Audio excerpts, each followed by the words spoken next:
ኢትዮጵያ ያላትን ተፈጥሯዊ ታሪካዊና ሰው ሰራሽ ጸጋዎች ለዓለም ለማስተዋወቅ በቱሪዝም ኢንዱስትሪው ላይ የተሳተፉ ወይም ደግሞ የተሰማሩ ሰዎች በብዛት ሲታትሩ ጥረት ሲያደርጉ ይታወቃል። አንዳንድ ሰዎች ደግሞ አሉ በግላቸው ይሆነኝ ብለው ለዓለም ለማስተዋወቅ በብዙ የሚጥሩ። ከነዚህ ሰዎች አንዱ የሆነው በ1996 ዓመተ ምህረት ከአሜሪካን ሀገር ወደ ኢትዮጵያ የመጣው ላለፉት 25 ዓመታት ደግሞ በአስጎብኝነት የተሰማራው ራስ አብይ ጥላሁን አንዱ ነው።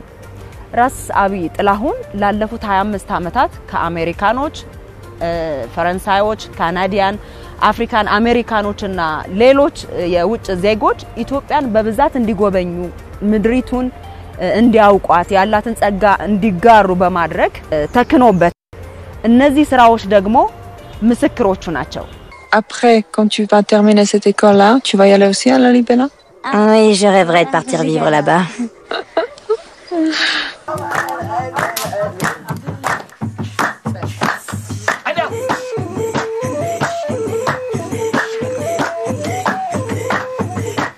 እንግዲህ ቀደም ብለን ያስመለከትኳችሁ ቪዲዮዎች በፈረንሳዮች ሴሌብሪቲ የሚባሉ በጣም በከተማይቱ በሀገሪቱ ታዋቂ የሚባሉ ሰዎች ኢትዮጵያ መጥተው የሰሩትን ፊልም ነበረ ለዓለም ህዝብ ያጋሩት። በብዙ ሚሊዮኖች ደግሞ እነዚህ ዶክመንታሪዎች ተመልካች አግኝተው ነበር። ፊርለስ ኤንድ ፋር እና ዘ ፎርቢድን አይላንድ የተሰኙ ሁለት አዳዲስ ዶክመንታሪዎች ሰርተዋል። በተለይ አንደኛው በጣም የተለየ ነገር ነው። እነዚህ ዶክመንታሪዎች እንዲሰሩ ግን የጀርባ አጥንት የሆናቸው ሰው አለ። ራስ አብይ ጥላሁን ነው። እንኳን ደህና መጣ። All right, drone time. Adventurers, welcome to the most hostile place on the planet. In mere minutes, our weary bodies started to succumb to the grueling conditions. The scorching wind and choppy waters made each stroke with the paddles an agonizing task. እኔ ቪዲዮውን ሳየው በጣም ደነቀኝና ይሄ ደሴት የት ነው አልኩኝ። ያሰኛል ኢትዮጵያ ውስጥ ዳናኪል በረሃ ውስጥ ብዙ ሀይቆች አሉ። አፋምቦ አለ፣ እንዲሁም አሳሌ አለ። እነሱ ይታወቃሉ። አፍዴራ ደግሞ የሚታወቀው በጨው አምራችነቱ ነው። እኛ ላለፉት 25 ዓመታት በዛ ስንመላለስ እርግጥ ያቺ ደሴት እኔም ራሴ ባይኔ ባያትም ብዙ የሥራ የዚህ ሙያ ባልደረቦቼ ቦታ አልሰጠዋት። ነገር ግን ከ5 ዓመት በፊት ጥያቄዎች መምጣት ጀመሩ። ብዙ ጥያቄዎች መምጣት ጀመሩ። ምንድነው አፍዴራ ላይ የሆነው ነገር ምንድነው? ይህ ሐይቅ የተፈጥሮ ሐይቅ ነው ማለት በዝናብ አይደለም ውሃው የሚመጣው፣ ከውስጥ ነው የሚወጣው። እኛ ምናየው ዙሪያ ያሉትን ጨው ምናመርትባቸውንና ፍልሃዎችን ነው። ነገር ግን እየዋኘሽ ቀረብ ይያልሽ ስትሄጂ 160 ሜትር ጥልቀት አለው። ይሄ ሁሉ ደግሞ ሊሆን የቻለው እንደምታውቂው መሬት መንቀጥቀጥ አለ፣ እሳተ ገሞራ አለ። እነኛ እንቅስቃሴዎች ይሄንን እኛ ብዙ ያላከበርነውን ሐይቅ ፈጥረውልናል። እና እንግዶቹ በመጀመሪያ ከመምጣታቸው በፊት ማንነታቸው ማወቅ ፈልጋለሁ። ብዙ ጊዜ አሳላጣና ዝም ብዬ ማንንም አላስተናግድም። ስመለከት አውስትራሊያዊው እርግጥ ዓለምን የዞረ አድቬንቸረር ነው። እንዲሁም ኩዌታዊው ደግሞ በዓለም ላይ ያልታወቁና ያልተደረሱ ቦታዎች አንደኛው ኢትዮጵያ ናት። ከኢትዮጵያ ደግሞ ይህ አፍዴራ ሐይቅ ላይ ያለው ደሴት ነው እና እዛ ላይ ትልቅ ፊልም ሰርተዋል። በዩቲዩብ ያወጡት በኔ ውትወታ ነው። ለምን ፊልማቸው በጣም ረጅም ነው። ከቺሊ፣ ሳውዝ አሜሪካ፣ ኢትዮጵያ ምንድነው ዳናኪል፣ አፍዴራ እንዲሁም እስከ ራሻ ሳይቤሪያ ድረስ ሄደው ሞቃታማና ቀዝቃዛ ቦታዎችን ፊልም ሰርተዋል። የሚገርምሽ ፊልሙን ለመስራት 10 ቀን ነው የፈጀው። ወደ 10 ቀን ገደማ ነው የፈጀው። ኤዲት ለማድረግ ግን ይሄው ከ2 ዓመት በላይ ሆኗቸዋል። በሚቀጥለው ዓመት በ2026 ነው ትልቁን ፊልም የሚለቁት። እቺ ምንድነው እኔን ማስታገሻ ነው። ለምን እኔ ተቆጣሁ። እንዴት ነው እንደዛ ሰርተን እንደዛ ለፍተን ውጤታዊ ታለ ነው። ምንድነው የገባኝ በዓለም ላይ ከፍታ ተራሮች እንደና ሂማላያን ኤቨረስት አሉ። ይሄ ደግሞ በዓለም ላይ ዝቅተኛው ደሴት ነው። ዝቅተኛው በዓለም ላይ ያለው ደሴት ኢትዮጵያ ነው የሚለውን በጉግል ማፕም በጥናትም ካረጋገጥኩ በኋላ ባስቸኳይ ነው አልኳቸው ግን ኦፍ ኮርስ ከመምጣታቸው በፊት እንደምታውቂው ከመንግስት ፍቃድ ያስፈልጋል በዚህ ላይ መንግስት በጣም ተባብሮናል ለምን የሚያስፈልጋቸውን ካሜራ እንደ ድሮን የመሳሰሉ በህጋዊ መንገድ እንዲያመጡ ተደርጓል is Erta Ale, the mountain that smokes. It's a shield volcano that has the most persistent lava lake in the world. The thing is, we don't know if we'll be able to see lava today. By the time our team dealt with the situation, we were halfway across the mud plains.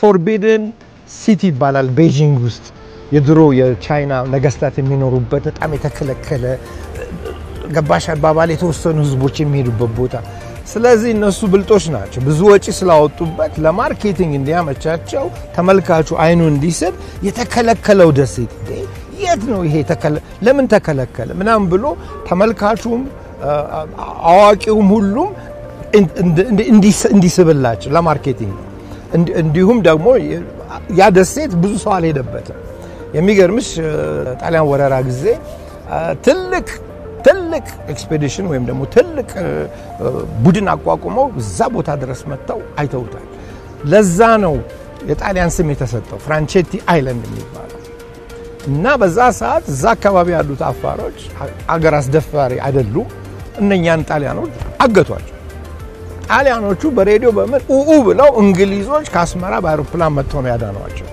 እና ምንድነው ደስ የሚለው እነኚህ የሚመጡ ሰዎች ጥናታቸውን በደንብ ሰርተው ነው የሚመጡት ስለዚህ እኔ ደግሞ ከነሱ 10 እርምጃ ወደፊት አይደለም 100 እርምጃ ወደፊት መሆን አለብኝ መቼ መጡ እነኚህ የበፊቶቹ ከዛ ቀጥሎ ደግሞ በሰባዎቹ አንድ ሌላ እንደዚሁ አድቬንቸረር በዋና እዛ ድረስ ሄዷል እና ይሄን አጥንተው ነው የመጡት ይሄንን ደግሞ ሲያጠኑ አካባቢውን ኤርታሌንም ዳሎልንም ማወቅ አለባችሁ ለምን ዝም ብላችሁ አፍቴራ ብቻ መታችሁ አትጎበኙም ብዬ በመጀመሪያ ዳሎል ኤርታሌ ወስጄ ከዛ በኋላ ነው ወደ አፍዴራ ያመጣኋቸው Drop it in the comments. Maybe it's Kool-Aid.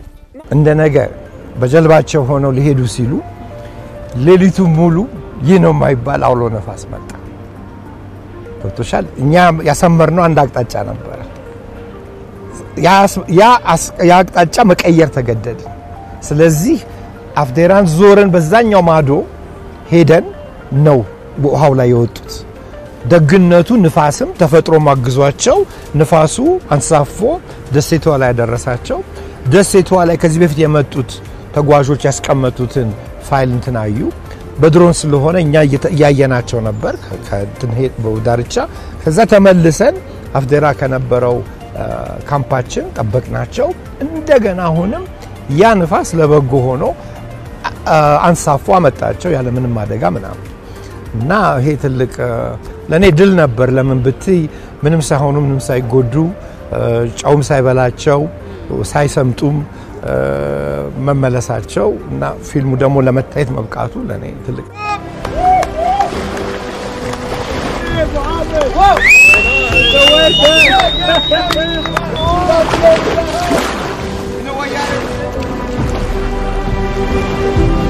Yes, big respect. Big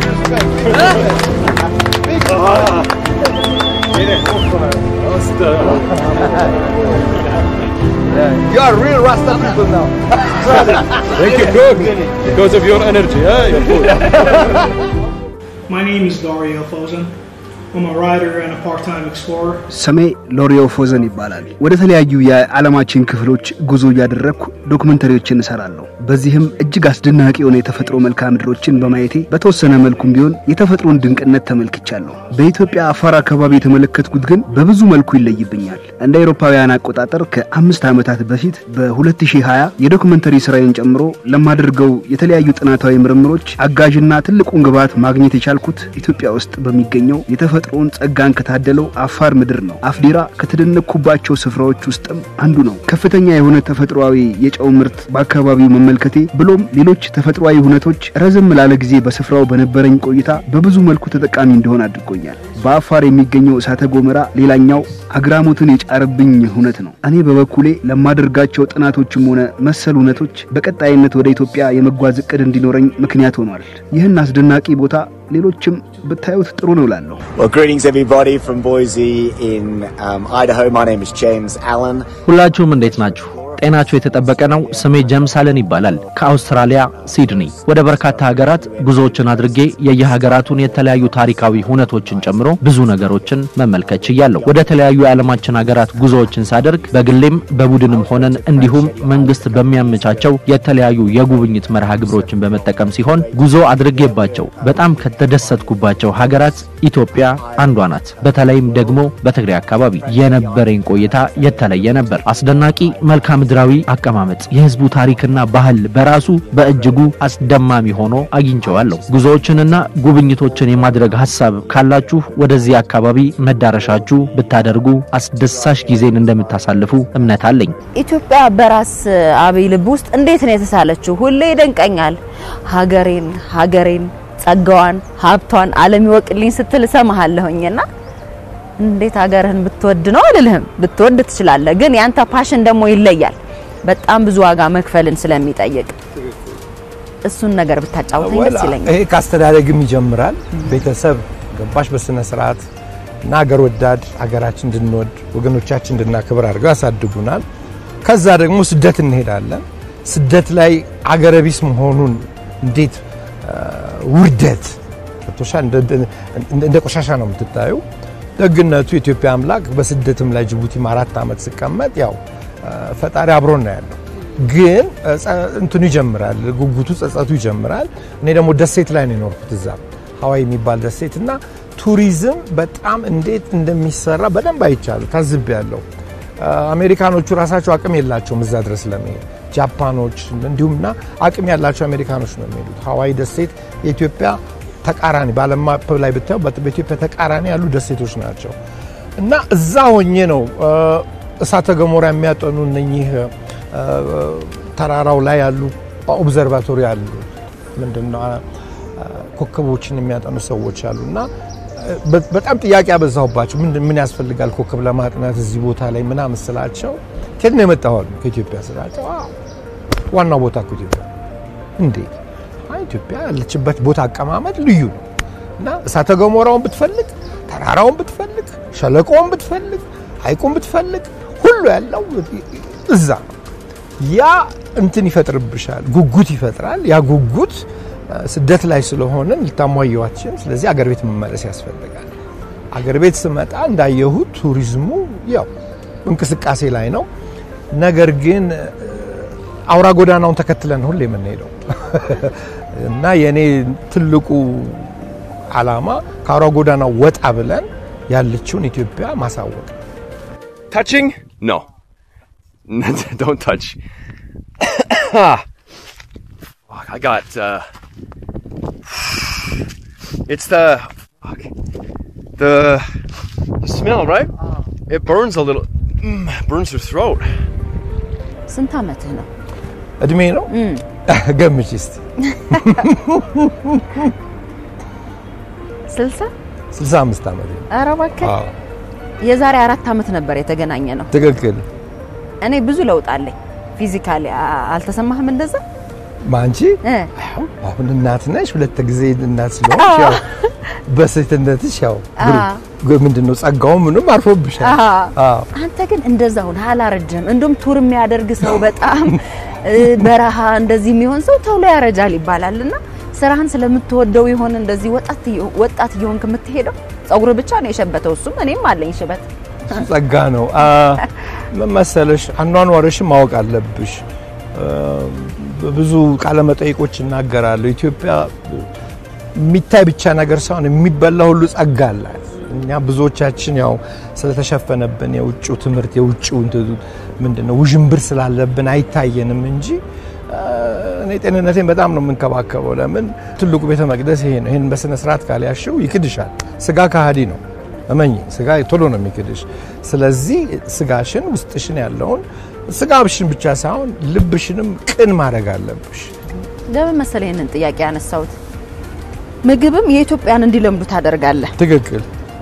አይቸግራቸውም? ውጭ ሀገር ያለው ምግብ እንዳለ ፌክ አሁን ምንድነው ፌክ ምልሽ ስኳር የበዛበት የተለያዩ ኬሚካሎች የገቡበት ነው እዚህ ሲመጡ በተቻለ መጠን ምንድነው የሚያገኙት ጤፍ ነው ግሉተን ፍሪ ይባላል ዳይጀስት ለማድረግ ቀላል ነው ሌላው ምንድነው ኦርጋኒክሊ ያደገ አትክልት ነው ያለው ጊዜ የጾም ምግብ በየአይነቱ ነው ማበላቸውና ተመልከቱ የኢትዮጵያ ምግብ በሰፊው ነውና በእጃችሁ ብሉ ምላቸው Hi, it's Mike Corey of Fearless and Far, the YouTube channel, and I want... ሰላም ማይክ ኮሪ ነኝ ከፊርለስ ኤንድ ፋር ዩቲዩብ ቻናል መናገር የምፈልገው እንዴት ኢትዮጵያን በጣም እንደወደድኳት ነው ሁለት ጉዞዎችን አድርገናል አንደኛው ወደ ኦሞ ሸለቆና ሌላኛው ወደ ደናኪል ዲፕሬሽን ነው አዲስ አበባን አይተናታል እውነቱን ለመናገር ዓለም ላይ ካሉ አስደናቂ ሀገሮች አንዷ ነች ብዙ የሚታዩ የሚሰሩባት ነገሮች አሏት ምግቦቿ ሁሉ በጣም ጥሩ ናቸው እንጀራን በጣም ነው የወደድኩት ሁለቱንም ጊዜ ከራስ አብይ ጋር ነው የሄድኩት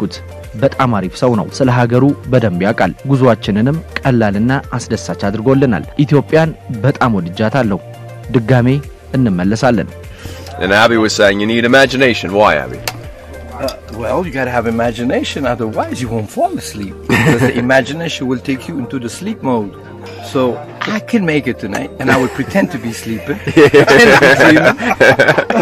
no I was actually dreaming of ዛሬ 10 አመት ይሆናል አልጀዚራን ይዘን ሄደን 60 ቀን ነው የፈጀው አቅራቢው ምንም የሚያውቀው ነገር የለም አረብኛ ነው የሚናገረውና አስተናቀቁት በጣም ነው ያስተናቀቁት ለምን ይሄ አንተ የምታሳየው በለው ዓለም ህዝብ ነው አረብኛ ተናጋሪ ህዝብ እንትን የሚለው ነውና እንዳትዘላብዳል ወደ 50ኛው ቀን ላይ ተጣላ